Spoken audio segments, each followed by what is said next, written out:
Hello दोस्तों, हम तुम और अनसुनी कहानियों में आप सभी का स्वागत है। मैं हूं तबिता और आज मैं एक ऐसी ही अनसुनी कहानी आप सबके सामने लेकर आई हूं। ये कहानी काफ़ी मज़ेदार है और कहीं ना कहीं हम लोगों के साथ भी जीवन में कभी ना कभी ज़रूर घटी होगी, क्योंकि कहानी ही ऐसी है। ये कहानी है रेल की यादें।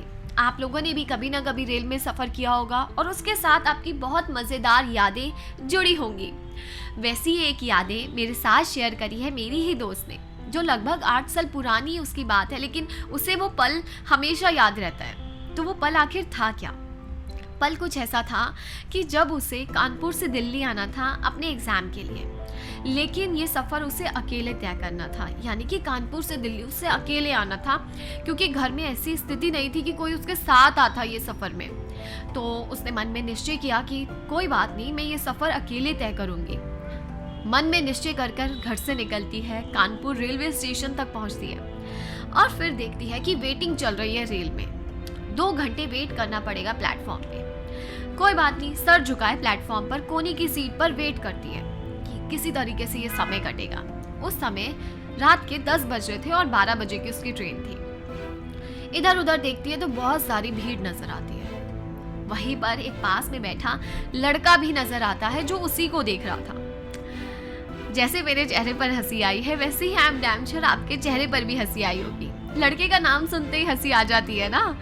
तो वो लड़का भी उसे देख रहा था। उसने उसे देखा, इग्नोर मार दिया, क्योंकि मन में इतना डर था ना उसे अपने सफर को तय करने का। तो उसने उस लड़के को इग्नोर मारा। कोई बात नहीं। बार बार जब भी वो आंखें उठा के देखे, वो लड़का उसकी तरफ देख रहा होता। लड़की बोलती, काफी छिछोरा लड़का है जो मुझे ही देखी जा रहा है। खैर, समय बीता, ट्रेन आई। ट्रेन में वो चढ़ती है। जैसे ही ट्रेन में चढ़कर अपनी सीट पर जाके बैठती है तो वो क्या देखती है कि सामने सेम वही लड़का बैठा है। ये सोचकर वो कहीं ना कहीं मुस्कुरा जाती है कि यार, इसी से तो बचकर मैं इधर आई हूँ और यही मेरे सामने है। पर उसने अपने मन को मनाया और बोला कि सफर ही तो है, तय कर लूंगी। अब आमने सामने जब हम बैठे हों तो ऐसा हो ही नहीं सकता कि किसी बात पे बात ना हो, लेकिन वो बिल्कुल शांत बैठी रहती है, क्योंकि वो जानती है कि सफ़र में किसी पर विश्वास नहीं किया जा सकता।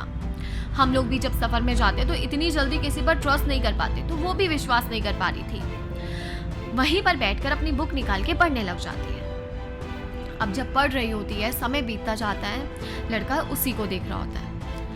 कुछ देर बाद 1 स्टेशन, 2 स्टेशन, 3 स्टेशन निकल जाने के बाद लड़का उसको चाय या कॉफ़ी के लिए पूछता है। लड़की मना कर देती है, लेकिन चाय कॉफ़ी पीने का मन ज़रूर था। फिर उठकर खुद ही जाती है और चाय कॉफ़ी में से जो उसे पसंद था वो लेके आती है। ये देखकर लड़का कहीं ना कहीं थोड़ा नाराज़ होता है, बट पूछ ही लेता है कि जब मैंने आपसे पूछा था चाय कॉफ़ी के लिए तो आपने मना कर दिया और अब आप खुद ले आई।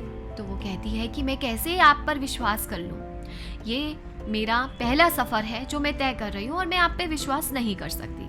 अब ये बात बोल के वो उसे बता ही देती है कि भाई, ये तेरा पहला सफ़र है जो अकेले तय करना है। तो लड़का बोलता है कि घबराओ मत, मैं वैसा नहीं हूँ जो कि हर एक लड़का बोलता है। मेरा भी एग्ज़ाम है दिल्ली में, मैं भी वो एग्ज़ाम देने ही जा रहा हूँ। मैंने आपकी बुक को देखा, तब मुझे और हंसी आ पड़ी कि हम दोनों सेम एग्ज़ाम देने जा रहे हैं। लड़की थोड़ी सी हंस पड़ती है और थोड़ी कंफर्टेबल हो जाती है कि चलो, कोई तो है दिल्ली तक मेरा सफ़र जिसके साथ मुझे बांटना है।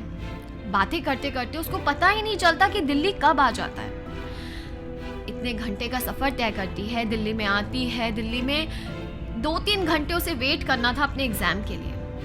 वेट करती है तो भी लड़का उसी के साथ रहता है और उन दोनों के बीच बहुत बातें होती हैं। जाते जाते जब एग्ज़ाम सेंटर्स पर जाना होता है तो दोनों का अलग अलग रास्ता था। लड़का उससे पूछ ही बैठता है कि क्या मैं आपका फ़ोन नंबर ले सकता हूँ। लड़की मना कर देती है। लड़का बोलता है, मैं कहीं ना कहीं आपको पसंद कर बैठा हूँ, हम दोस्त तो बन सकते हैं। लड़की ये बोल देती है कि मेरा तो रिश्ता तय हो चुका है और कुछ समय बाद मेरी शादी है।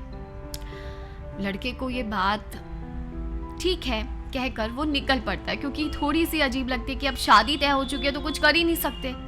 वो ये कहकर निकल पड़ता है और ये ज़रूर बोलता है कि आपसे मिलकर बहुत अच्छा लगा।